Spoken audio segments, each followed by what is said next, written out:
When We Disagree is a show about arguments, how we have them, why we have them, and their impact on our relationships and ourselves. Why do people defend systems that are harming them?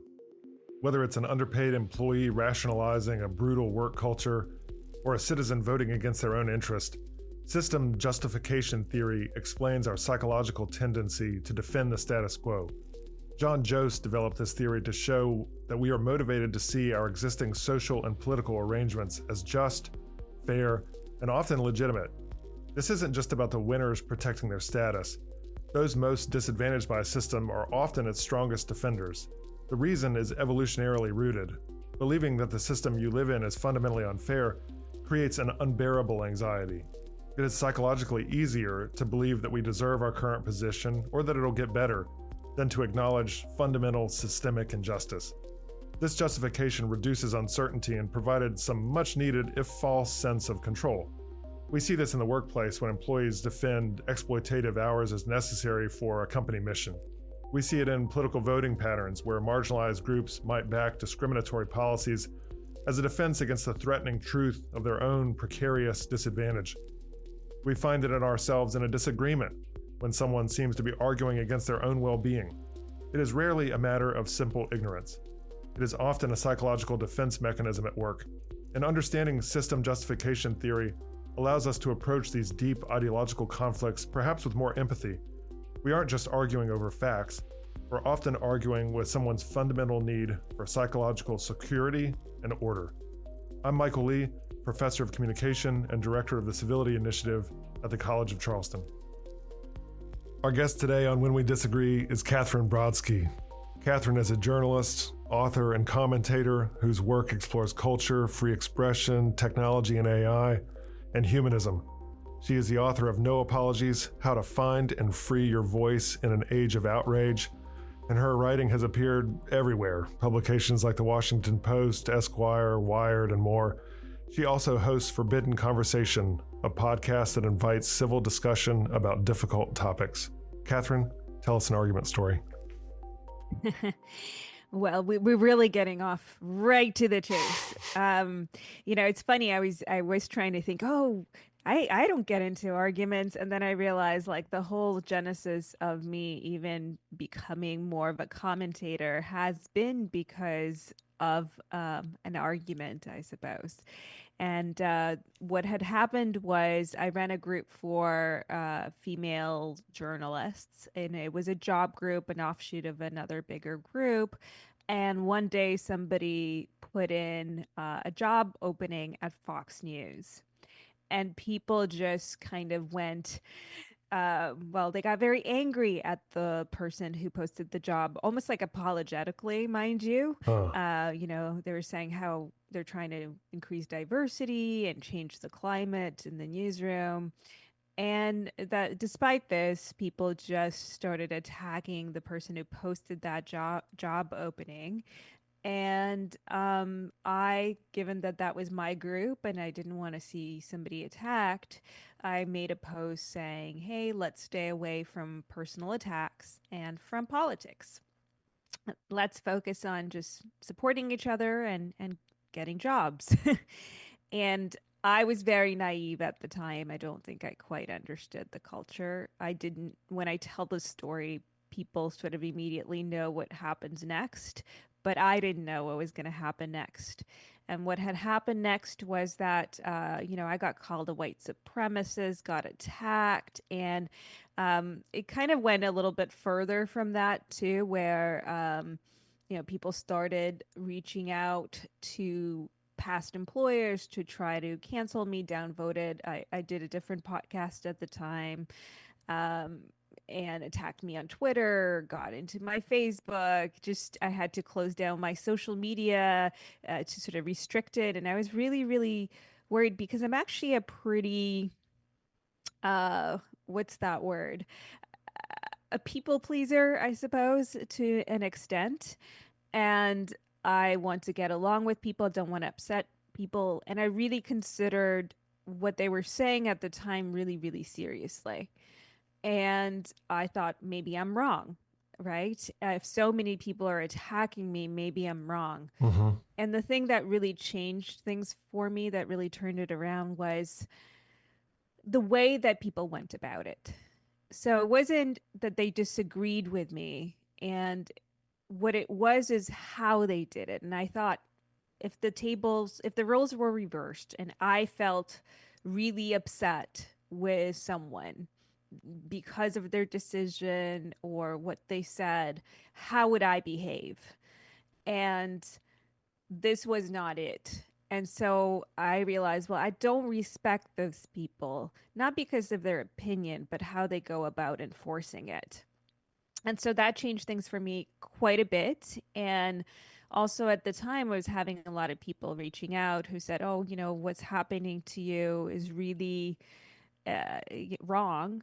And I'm feeling really ashamed because I want to speak up, but I'm too afraid of doing that. People are really afraid of the mob. People shared their own experiences with it. And I think that's what caused me to become somebody who speaks up about these issues more. It's not something I wanted to do. But I felt sort of a personal responsibility to do so. And it's not because I have some kind of a political allegiance to something. But you became radicalized against the mob. Well, yes, and it's easy to get radicalized against the mob in the sense of, if you look at things that the mobs have done over the years throughout history, they're often not good things. Like the hive Mm. mind can be a wonderful and powerful thing, but it can also, you see one person behave badly and other people behave badly. It reminds me of a riot during the Olympics, for example. Um, you know, these people probably wouldn't have done the damage that they did, but because it was a mob, there's something about that psychology that changes.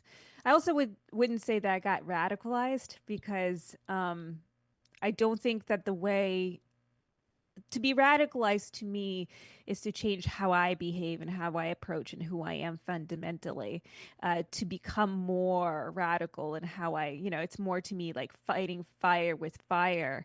And I don't believe in that. I've been very, very careful and mindful that I don't do that. In fact, it's Mm. very easy to get to that point, and people kind of cheer for you when you do that also, right? Because especially if they've been afraid to speak and they see somebody speaking very passionately and aggressively and maybe not in the best nature, people kind of cheer for that, and that could be really energizing. But I think it makes people worse humans. Yeah. The fear is becoming the thing that fought you, becoming the thing that Yeah. you're reacting against. And I hear you saying that. And just to go back briefly, just so we get the facts of the story straight, this is an online group, a Facebook group for journalists who are trying to get jobs, change jobs, look at career opportunities. You posted a Fox News posting, or somebody else posted a Fox News Somebody posting. else posted it. That Yeah. person was attacked. You're the group moderator. You defended that person and said, hey, maybe we shouldn't name call in here. And then the rest is history. Do I have that straight?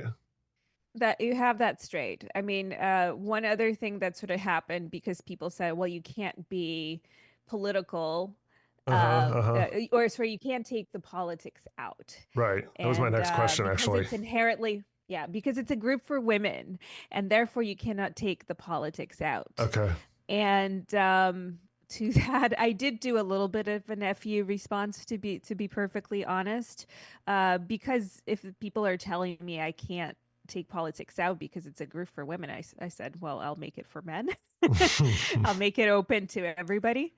And that was a bit more of a choice at the time. I didn't actually do that because in the people who were reasonable and polite and respectful, who had made arguments that rang counter to that, I did listen to them.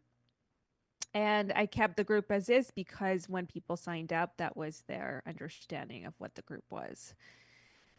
So, I mean, just because the mob comes after you doesn't mean you have to listen to it or follow what it tells you to do. But sometimes if people make good arguments, I think it's really important to acknowledge that as well.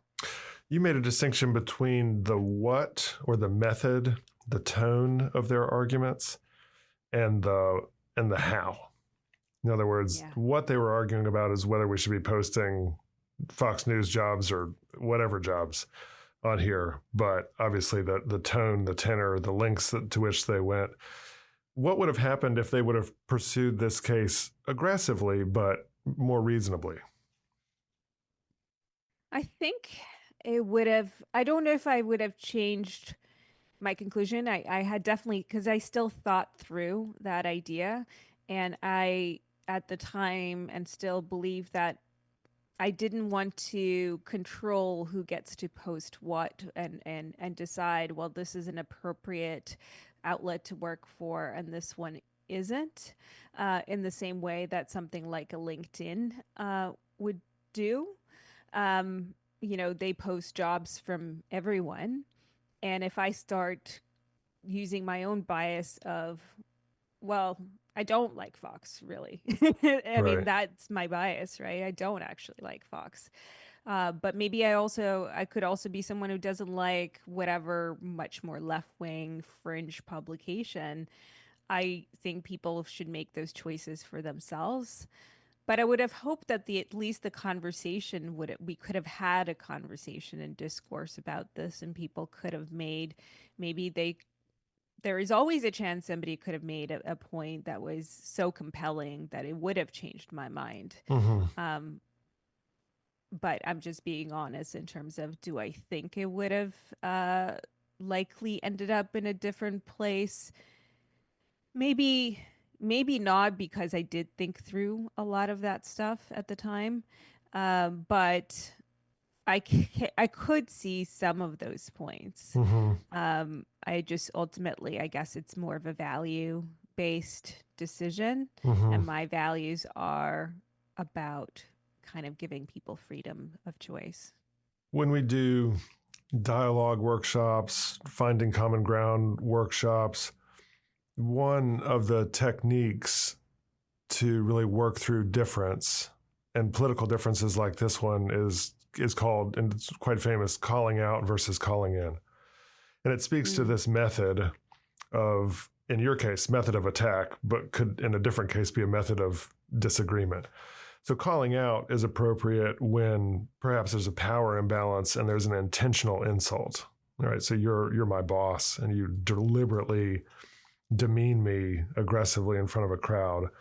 Calling out is setting an aggressive boundary, returning fire with fire. There's repudiation, there's shame, there's castigation, and potentially excommunication. And calling in is asking a question, like what was your intention with that statement? Here's how that landed for me, if you're open to hearing how that landed for me. And so it's a little gentler, it's more interrogative. It doesn't ask you to get rid of your boundaries, but it doesn't ask you to punch a person in the face as many times as possible, as publicly as possible as well. The calling out versus calling in, it sounds like this is a very aggressive version of calling out, as so-called cancel culture often is. Back to the question, what goes differently in a counterfactual? What goes differently if there's more of a calling in tone? Not would you have changed your mind, but how would the conversation have been shaped differently? I think ideally, and which is something I love to do, is I want to understand people's perspectives, and I would love for them to try to understand mine from a place of good faith and not assuming the worst of a person. And I think that happens a lot, especially when people don't. It doesn't happen to me very much, or perhaps even at all in real life, face to face. I've had some challenging conversations, but because I'm able to read somebody's expression, they're able to see how I am, what kind of person I am. They see that I'm not coming from a bad place. Even if they disagree with my thoughts, I can lead them through this kind of, here's how I arrived, here's where I'm coming from, here's what the facts that I have gathered are. And if they can present something else to me, something that I'm missing or a perspective, which people have absolutely done many times, I am absolutely, and it's not even about, I was about to say change my mind, but it's not always even about changing one's mind. Just gives me a better understanding maybe more nuance to my views or opinions, and also to just understand how other people think about it, I think is really important. And when you understand how other people think about it, you can also better present your perspective as well in a way that they can relate to. Mm. So ideally, that's what we do, even if we disagree. And there's plenty of people who disagree with me on all sorts of things, and I disagree with them, but I don't think they're bad people. I don't, and I think we can get along just fine. Let's do some audience analysis or psychoanalysis from our armchairs here. I'm sure you spent a lot of time thinking about what the motivations of the folks who came after you was. I certainly would have. So I don't want to put a Yeah. motivation onto you, but I would have. Where do you think, two questions, where do you think the shaming instinct, the shaming pursuit came from? And then where do you think the punishment, the extent to which the calling of employers, where do you think the punishment instinct came from? And I'm wondering if that's the same place. Mm. I did at the time think about that a lot. I'm sure I've forgotten some of my thoughts at this point, but one of the lenses through which I saw that is about power dynamics. And I really, what sort of got clarified for me, it felt like bullying. And Mm-hmm. I'm somebody who growing up did experience heavy bullying. And it really didn't seem much different at the core. People just had better arguments, I suppose. And Mm-hmm. then, bullies are like, oh, you're ugly. You don't look, your clothes suck or something, you're weird. Yeah. This is a more complex, more sophisticated form of bullying Mm-hmm. because people are adults. But I think at the core of it, it felt sort of like the same thing. And sometimes that comes out of a lack of perception of self as having lack of power and the other person holding more power, which I do think played some role in my situation because they did see me as, it was a group of 30,000 members. To me, it didn't feel like I had any power because I was just like, okay, I just have this group. Mm-hmm. This seems to be something that people will enjoy. I made it and kind of managed it. And I didn't even feel like I had any benefit from the group. So I certainly didn't feel like I was in a position of power. Right. But based on the fact that people there, that came up a lot of like, kind of hand over the group. You shouldn't be, the head of this group. Mm-hmm. Um, and I think that to me speaks of that kind of power dynamic of people who felt like they had insufficient power, and it was like a struggle. And then I guess it's a moral judgment. If you believe this, you are a bad person.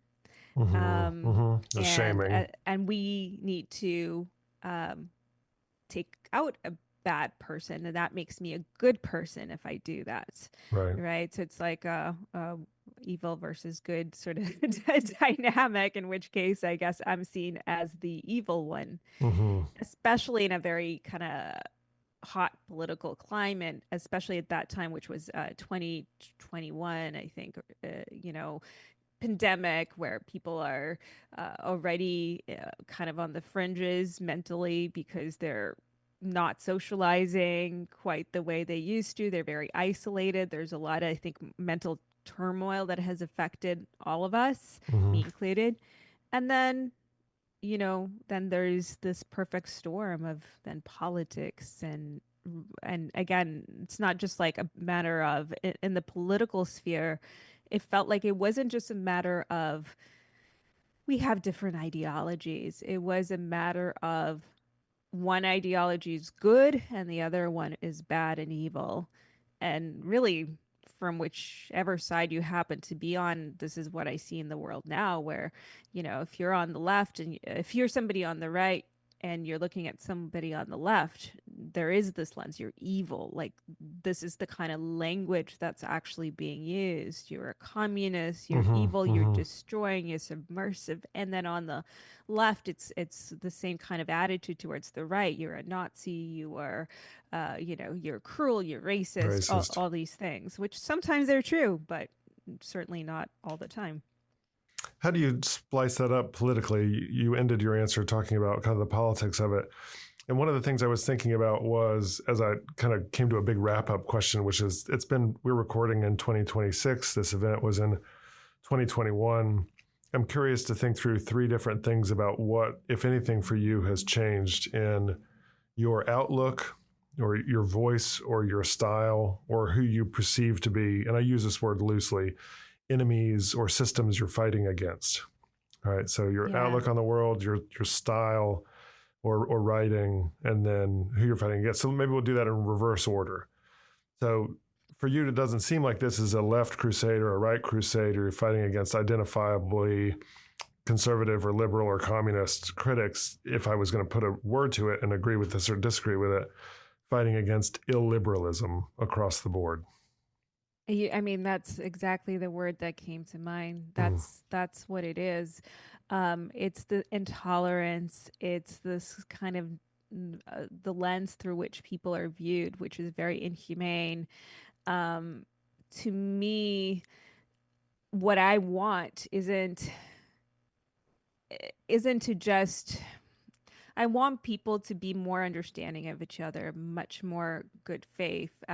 You know, I'm on the advisory board of the Pro Human Foundation, and I really like the term pro human. um, and I think a lot of people have become anti humans that are in their tribe. And I try not to see that as left or right because I think it is a human problem. I think it's a psychological problem really at the root of it. And what I saw too is, this started out as uh, politically where, certainly the left kind of held a little bit more power at that time and was more viciously, I think, going after people on the right. And I had people on the right be like, act as if they were against these things like cancel culture or were in support of free speech, something that has always been more of a left idea, but suddenly became right. And then now it's being reclaimed by the left again because now the left is much more under attack because the right is in power. And so I had a lot of disappointments, to be perfectly honest, with people because I didn't feel like they had upheld fundamental principles and values. It was more about, again, in terms of power. When we have the power, we're good. And so we're using the power for good, even though we're doing the exact same things that the people we criticized 5 minutes earlier did. And that has been disappointing. And also, I think I learned because I do think there was a bit more of a reactivity for me when the mob went after me. Mm-hmm. And I remember myself, I probably shared more things that contributed to outrage, oh, they're doing this or that. And especially when they're isolated cases that are kind of fringe, I think they are designed to just enrage people. But it becomes very, it's almost fun. You're part of the group that's criticizing these things. People embrace you. A lot of people are afraid to use their own names, so they're cheering for you because you are. And I definitely recognize that happening at some point, pretty early on, but it had me for a little while, Mm-hmm. and I didn't want to continue on that kind of path myself. And then I wanted to be consistent again to principles and values that I hold, which are about liberal in terms of personal freedoms and people being able to explore different ideas and thoughts and being open. Seems like as we reflect on this bigger issue of how your world has changed, or how your outlook has changed, how your method of interaction, your writing has changed, or how anything has changed, some have stayed the same, some have grown more fervent, perhaps in response to what you experienced in the broader cultural, the illiberalism on both sides that you mentioned, and more. So how do you chalk that up? Did this incident make you more the person that you already were, or fundamentally change something? Do you see this as kind of like a place where the soils really changed, where there was a BC to AD shift, or just an accentuation of what was already occurring? Yeah, I think a little bit of both. I think that the experience, and this is something that I probably did keep, is that I've become much more outspoken. Something that I would have never talked about in the past was really politics. And this is also part of the problem in our world today, I think, because people are so hyper fixated on politics. And when people meet each other, they're like, "Oh, are you left? Are you right?" And I think then you don't get to know the human, you get to know the character. Hmm. Um, and I hate that I sometimes think that way, and I that is something I really dislike about myself, that it has changed me in that way, these kinds of dynamics. But I think I've tried very hard to sort of stay true to my values and principles, so I don't think that changed. Minus, I think I gotten much more outspoken than I used to be, and I guess a little less agreeable, which was the word I was trying to find in the earlier part of our conversation. Is that people pleaser? But it's really agreeableness, because I am an agreeable person fundamentally, but I don't think I have as much of an issue disagreeing when it comes to opinions about different things. Just don't want to hurt people's feelings while doing that, you know? Catherine Brodsky, thank you so much for being on When We Disagree. Thank you so much for having me and asking me some questions that I had to consider. When We Disagree is recorded at the College of Charleston with creator and host Michael Lee. Recording and sound engineering by Jesse Kunz and Lance Laidlaw. Reach out to us at whenwedisagree@gmail.com.